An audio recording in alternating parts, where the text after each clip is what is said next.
to see where you have justified your words to you and made the decision out of it and turned out against you, and complete with it. Wherever you have uttered the words in your inner space or outside you, which always turned out to be against you, which always have some kind of a destructive effect on you, which did not support you to expand. Wherever you have experienced this, please go ahead and complete all of them for the next 3 minutes. Please take the 3 minutes, the next 3 minutes, to do this process of completion with your Vak Shakti. Please begin now. Nithyananda Paramashivoham Om Nithyananda Paramashivoham Om Nithyananda Paramashivoham Om Nithyananda Paramashivoham Om Nithyananda Paramashivoham Om Nithyananda Paramashivoham Om Nithyananda Paramashivoham Om Nithyananda Paramashivoham Om Nithyananda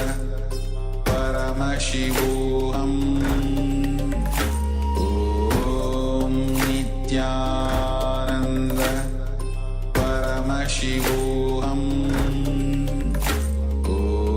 Om Nithyananda Paramashivoham Om Nithyananda Paramashivoham Om Nithyananda Paramashivoham Om Nithyananda Paramashivoham Om Nithyananda Paramashivoham Om Nithyananda.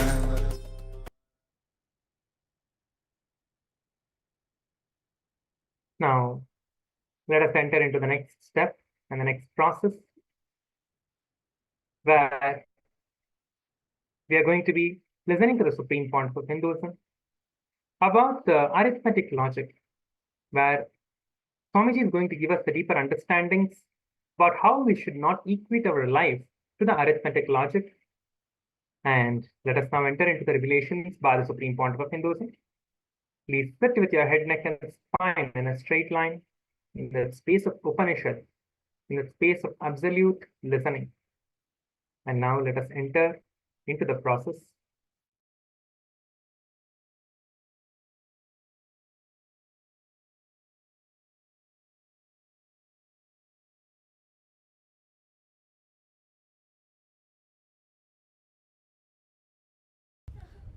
Understand, any large happening, you develop blind spots. The society is large happening. So naturally you develop blind spots, and the individual finally pays the price of the blind spots of the visionary of the society. See, the visionaries of the society, if they have a blind spots, the price is paid by whom? P-R-I-C-E.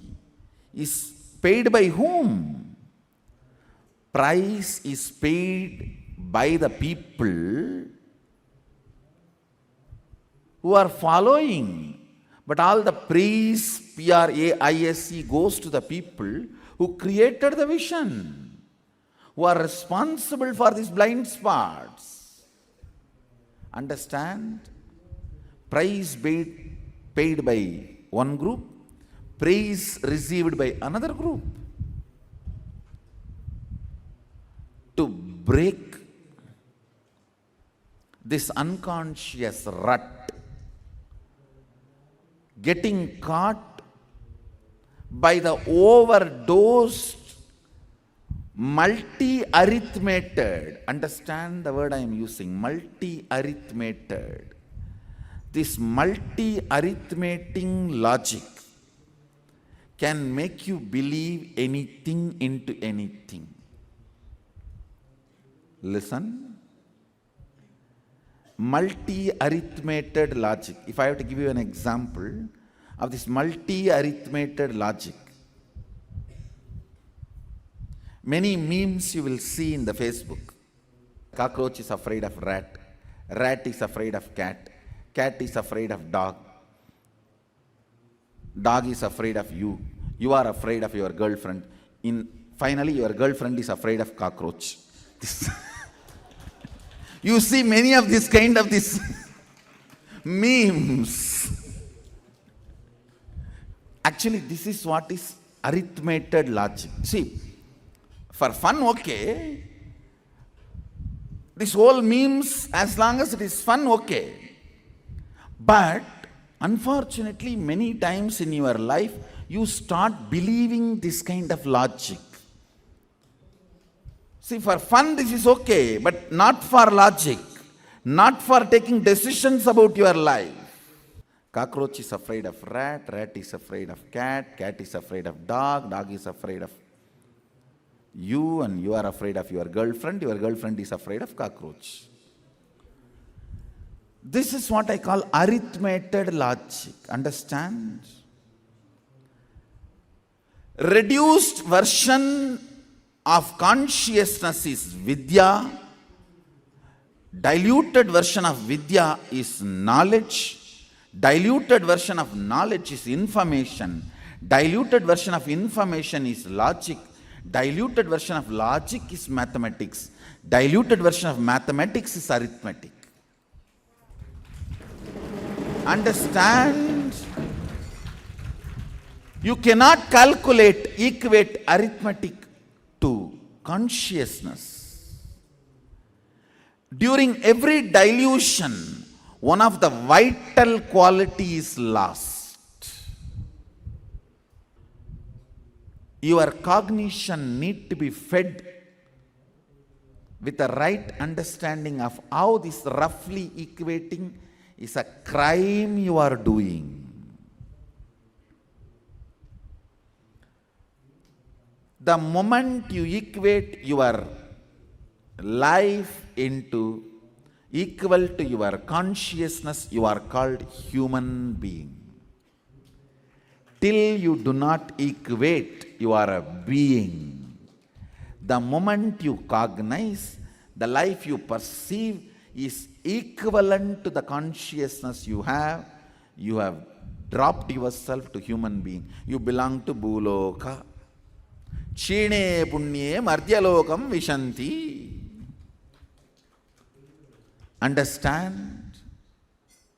Cognizing your life is a fruit of consciousness, not equivalent to consciousness. It's a fundamental understanding.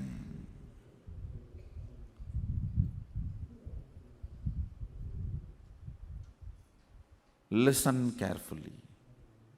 It's a fundamental understanding. Arithmetic logic is good for fun and memes. Child play. That is not for developing a religion. The funny logic is good for laughter, not for developing a religion.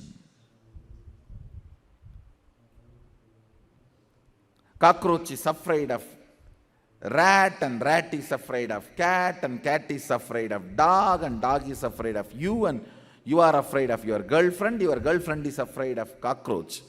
Can be a funny memes for you to laugh. But you cannot take this kind of a blind-spotted logic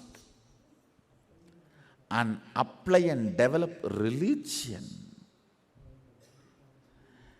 A blind-spotted, funny arithmetic logic is being used for developing religion is exclusive monopoly religions. Monopolizing and exclusivity is a fort you build so common man will not know the stupidity goes on inside the palace in the name of administration.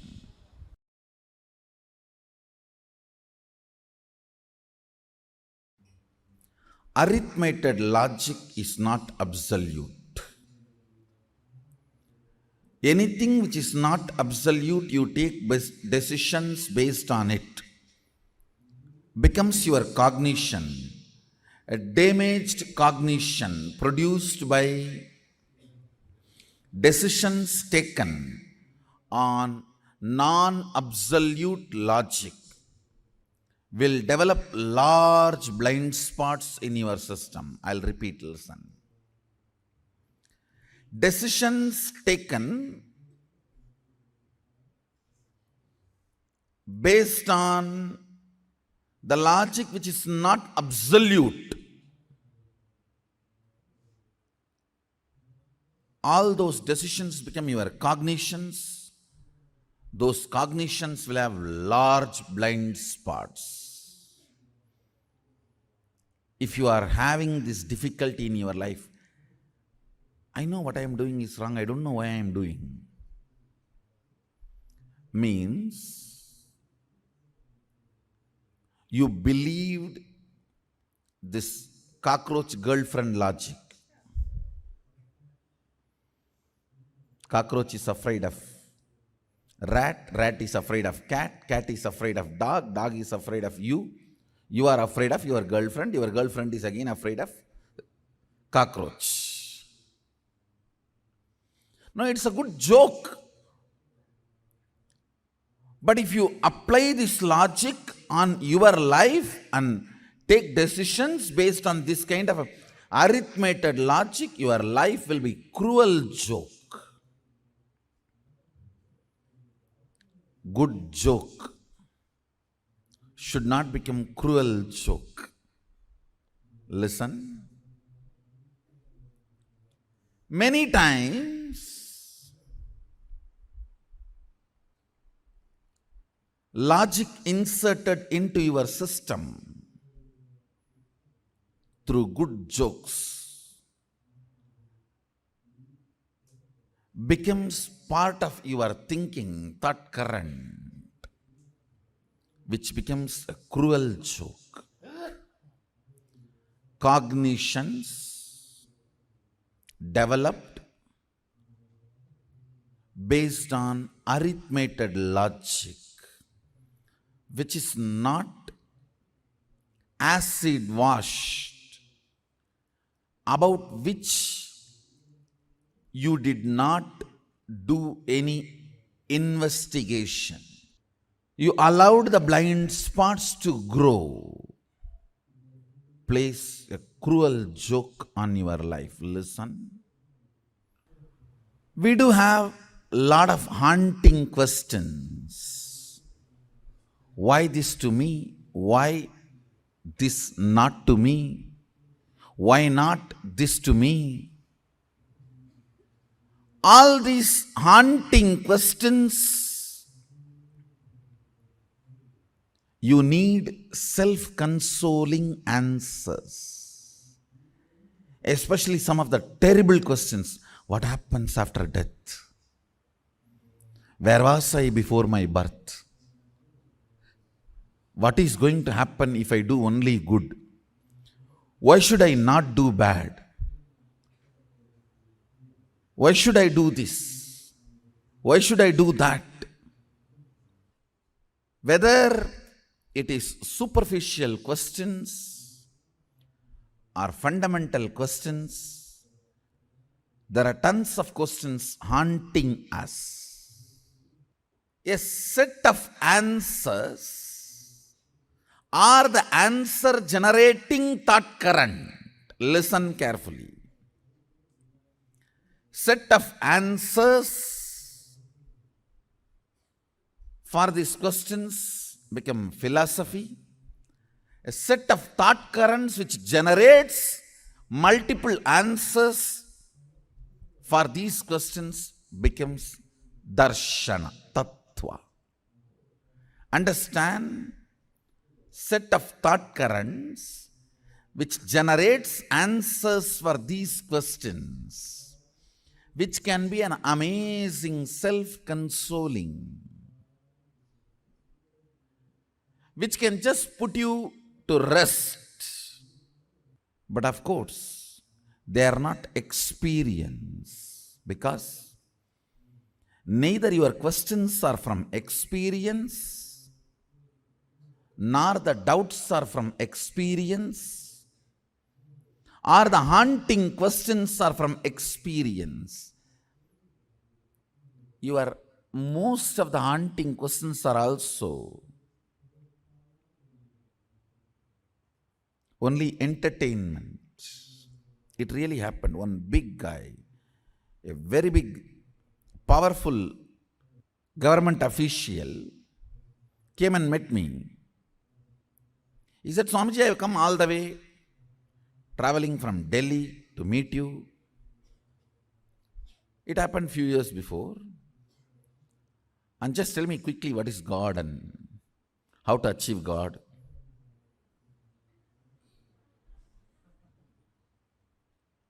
I looked at him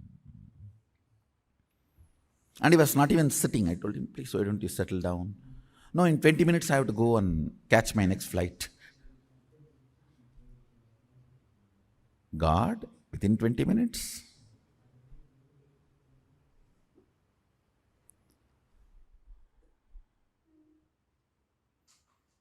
Of course, possible. If you are ready to open your eyes.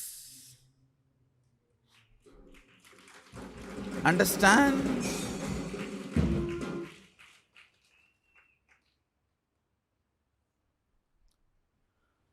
He was filled with such hurry, restlessness. Suddenly I started talking. Sir, how are you? What your wife is doing? What your kids are doing? And I heard you have achieved a lot in your career. And he started talking about his career. And the meeting went on more than 1.5 hours. He forgot about his flight. And after 1.5 hours of elaborately explaining all his great achievements and career and awards, rewards, everything, he forgot all about God. Never he repeated that problem or a question second time. In that 1.5 hours he got with me. And after he went out to my assistants, he was praising me. What an amazing, intelligent, saintly personality Swamiji is. In that whole 1.5 hours, only 2-3 questions I asked. I did not answer a single question. Neither I was allowed to speak. No, I always let people speak. Of course, in the house they are not allowed to speak, at least in the ashram.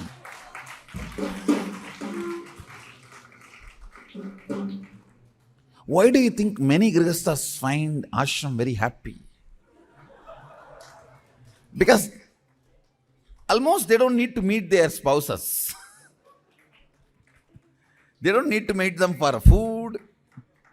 And sometimes you get a great opportunity of deputation outside the campus. And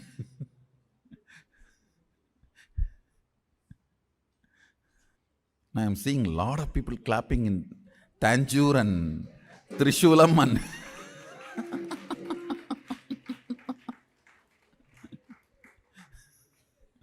even Chennai. People love Adinam life. Really? Finally, the guy did not talk again about this subject. Means, even many questions we believe haunting questions are not really haunting questions.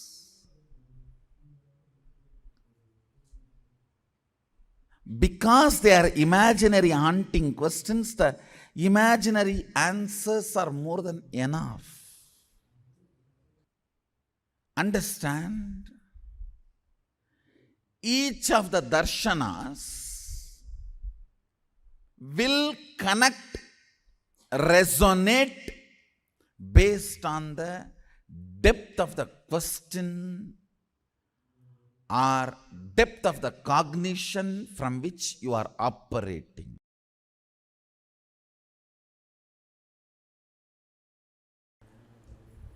Exclusivity and monopolizing is a fort built. So a common practitioner will not discover the blind spots of arithmetic logic used in developing, converting a day-to-day applied science principles from the pure science. Understand? In Hindu tradition, the first thing you are given is more eyes to find more blind spot from how from the pure science, the applied science logic is evolved. And no applied science logic is accepted as ultimate. Understand? That's the beauty of Hindu tradition. The conversion of Shruti to Smriti. Parabrahma, Suddha Brahma. You may convert that into Parashiva or Paramapada or Parabrahma. That conversion and equation, once you translate that into Parabrahma, you develop a Brahminical Vedic tradition. Once you translate that into Paramapada, you develop a Vaishnavi tradition. Once you translate that Para into Paramashiva, you develop a Shaivite tradition. That translation itself was never exclusive in our Hindu tradition. You are given eyes to look into that translation. Look into that logic and remove the blind spots as much as you can. So the logic, arithmetic logic through which pure science gets converted into applied science was never endowed with the sacredness of exclusivity. Exclusivity and monopolizing is a fort built. So a common practitioner will not discover the blind spots of arithmetic logic used in developing, converting a day-to-day applied science principles from the pure science.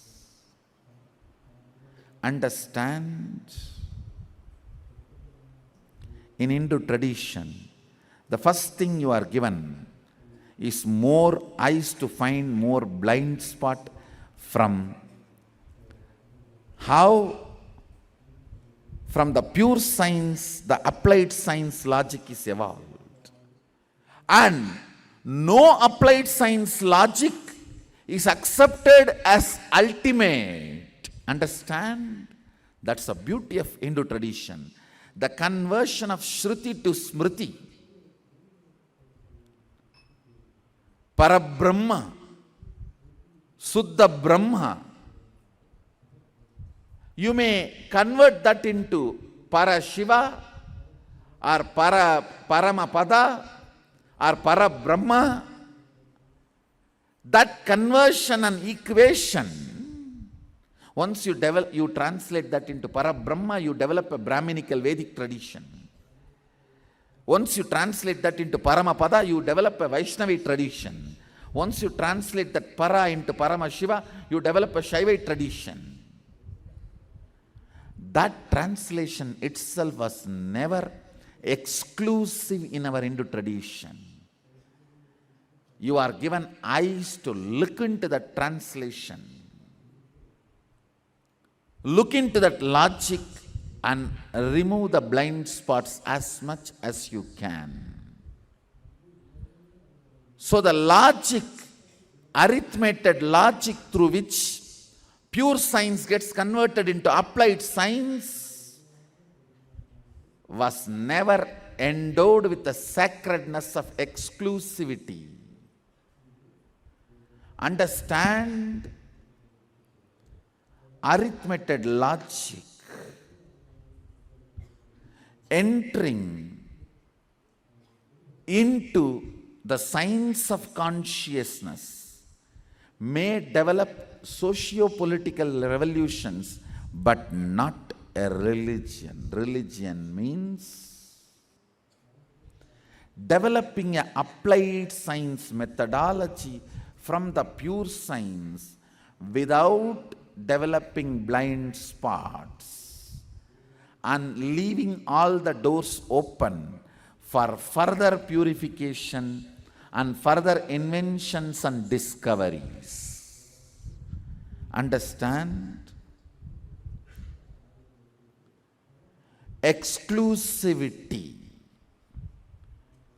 monopolizing is one of the conspiracy not to let the human mind enter into this arithmetic logic, entering into the scene of diluting consciousness into life and lifestyle, and finally only style, no life.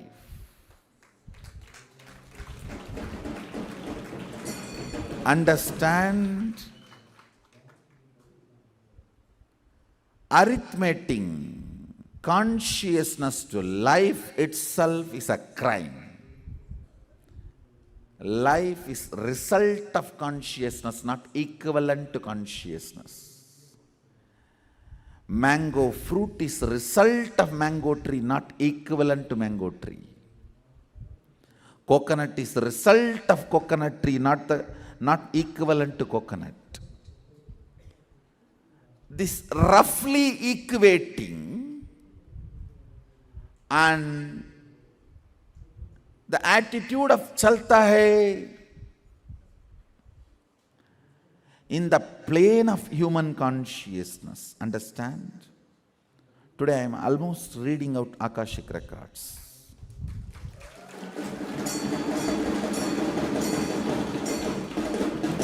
Watch this satsang at least 5-6 times, only then you will understand.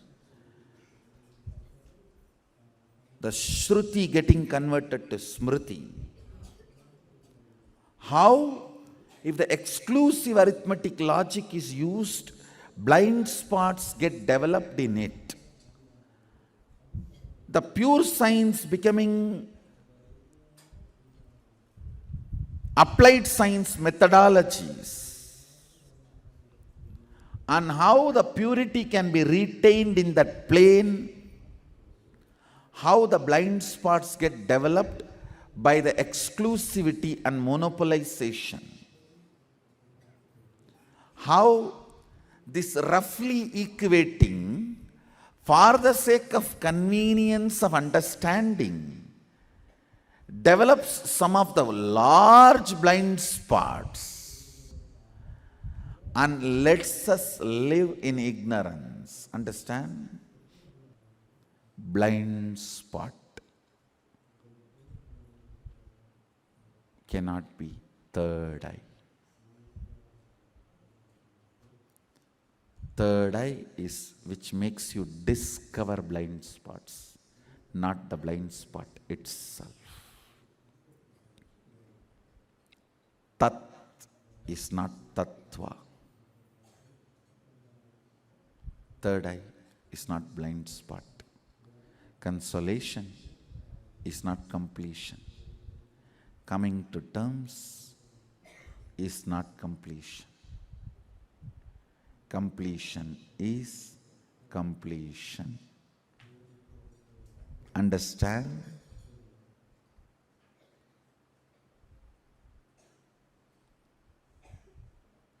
Shanti is not ananda. Consolation is not completion. Listen carefully, questioning the arithmetic, logic and its blind spots, which converts the pure science into applied science and discovering your own method of being in the space of pure science and radiating applied science is Sadashivatva.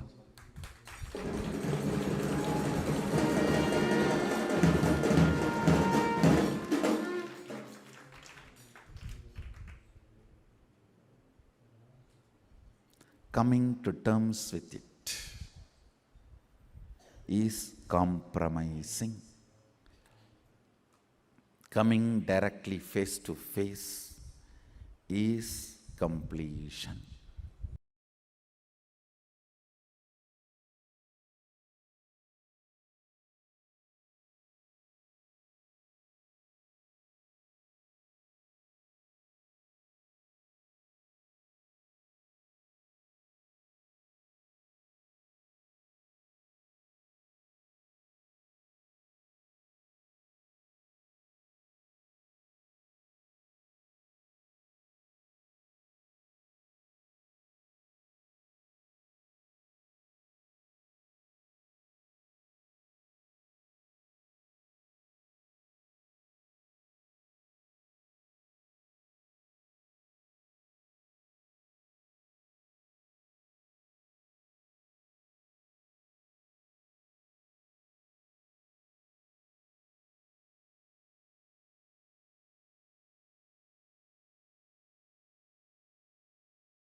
Nithyananda, sorry about the technical glitch. Let us now continue. Let us enter into the internalization exercise for the truths that we have just received from the Supreme Pontiff of Hinduism. Please sit with your head, neck, and spine in a straight line, ready to manifest these great truths in your life.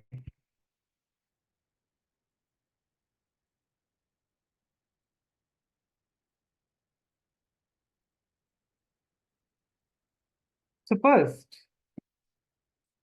look into your life and see how many of you are doing this. The life you're living through this body is equated to the time you're getting every day, and the time you're getting every day is equated to what you can produce every day. And what you can produce every day is equated to the money you can generate every day. And the money you can generate every day is equated to the currency of your country every day. And the currency of your country you generate every day is equated to the bank every day. So this is what is the constant repetition in your life that's going on again and again and again. So just take the next couple of minutes to see and analyze your life, how your life is running based on this. Please begin now.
Now, unconsciously, without you waking up, giving you this cultural cushion and lubrication, without letting you spot the blind spots, without letting you break this arithmetic logic, you being guided and pulled finally into the structure, either cohesively or by not providing any other opportunity, is what is called education. Wake up from that and manifest the ultimate in your life. Let us now enter into the next power manifestation. Please sit with your head, neck, and spine in a straight line. Prepare yourself to manifest the powers of Paramashiva now. Chant the Mahavakya. Establish yourself in that space of completion.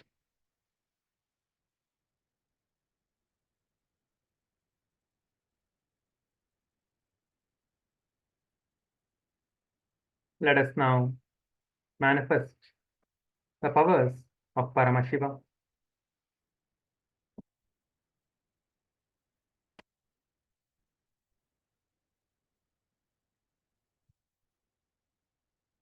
I'm going to be projecting the image here in the screen for everyone. Please keep your eyes closed.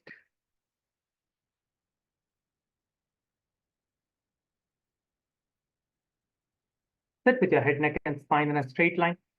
Just request Swamiji to show whatever is being projected on the screen. Close your eyes and let us begin the power manifestation now.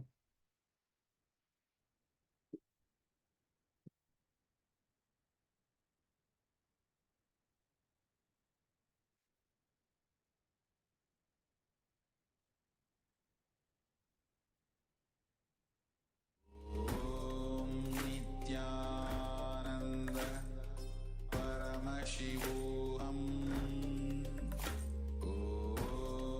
Nithyananda Paramashivoham Nithyananda Paramashivoham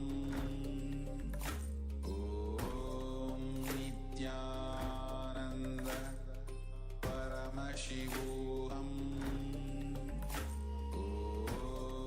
Nithyananda Paramashivoham Nithyananda Paramashivoham Nithyananda Paramashivoham Nithyananda Paramashivoham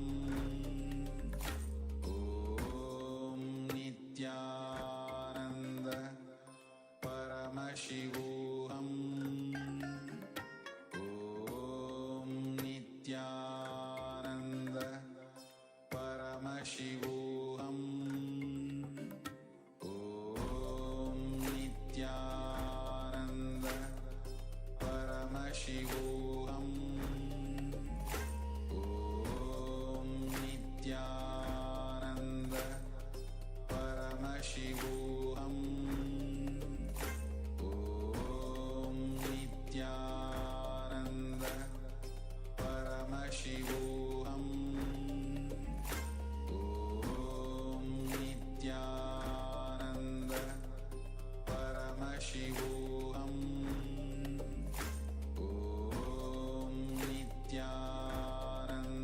Nithyananda Paramashivoham Nithyananda Paramashivoham Nithyananda Paramashivoham Nithyananda Paramashivoham Nithyananda Paramashivoham Nithyananda Paramashivoham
Paramashivoham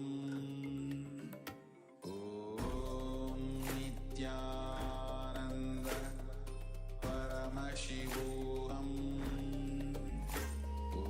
Om Nithyananda Paramashivoham Om Nithyananda Paramashivoham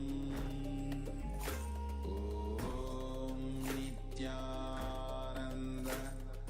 Paramashivoham Om Nithyananda Paramashivoham Om Nithyananda Paramashivoham Om Nithyananda Paramashivoham Om Nithyananda Paramashivoham Om Nithyananda Paramashivoham Om Nithyananda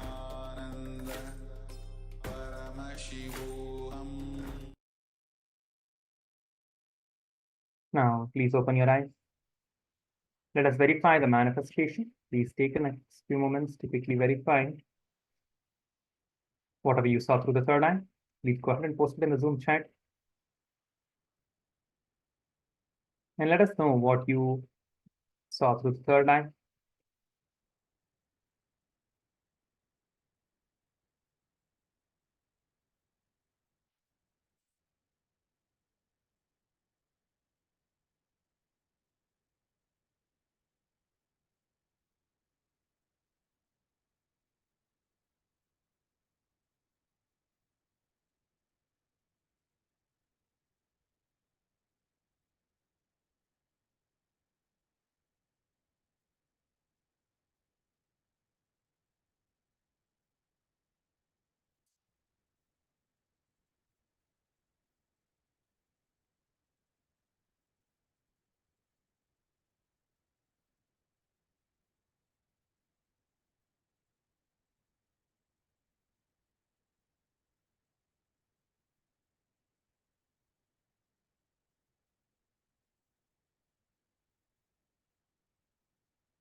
Now, please verify. This was the image that was projected. Please go ahead and take the next few moments to quickly verify what you saw.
Let us now move on to the next segment.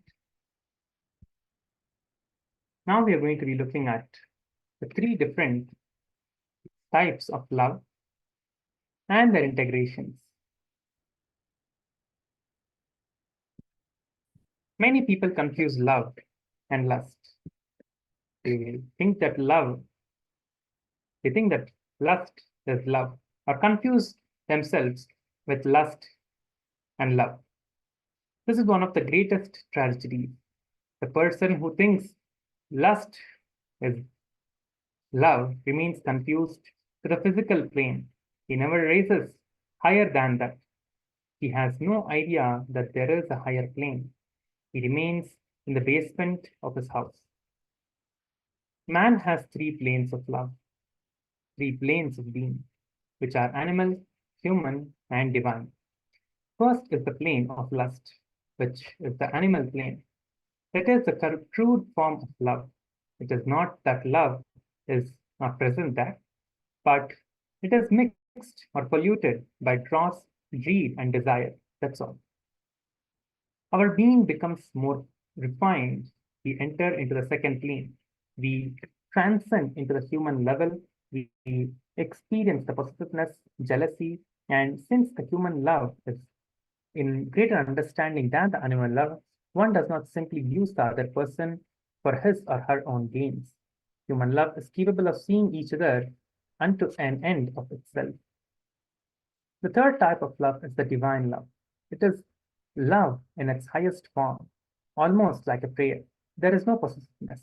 There is nothing earthly in it. It becomes an invisible but powerful force. This is when love becomes prayer and we feel restful contentment for the first time in our life. Originally, we live in compartments. Our body lives in one compartment, our mind lives in another compartment, our soul lives in the third compartment. The body is unaware of the mind is unaware of the body, the soul is not known to the mind. The body is oblivious of the soul. They are together, but they don't know each other. The first step of meditation is to bring them closer together, introduce them to each other, and link them in a deeper friendship so that a merger becomes possible. When all three dimensions merge into one point, the fourth dimension is born. Out of the meeting of the three, the fourth is born.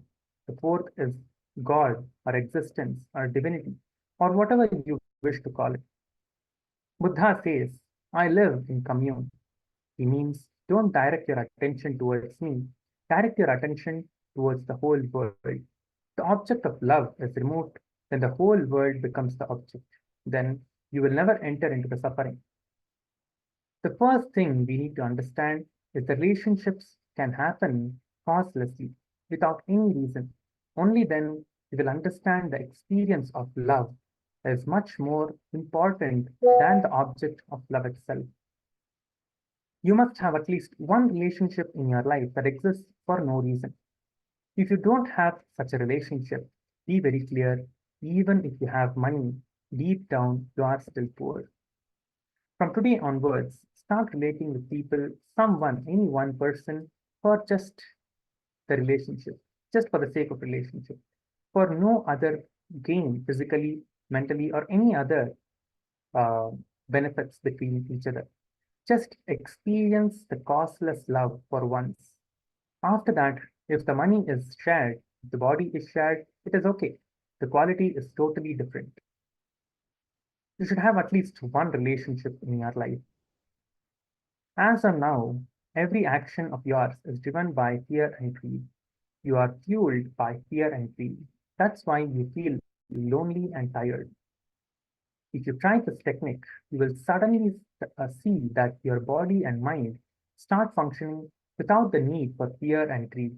Once you learn the simple knack of how to move your body without the fear and greed, be very clear, you can enter into the love. You learn how to tap into the energy of love. You learn how to run your life on the beautiful energy of love. Only then will you know what is meant by the word love.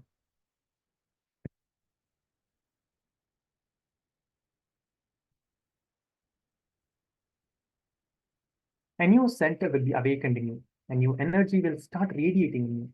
then you will understand how loving and causeless relationships are possible. Just spend 15 minutes with this new relationship. Every time, just go through this inside you and spend that on this.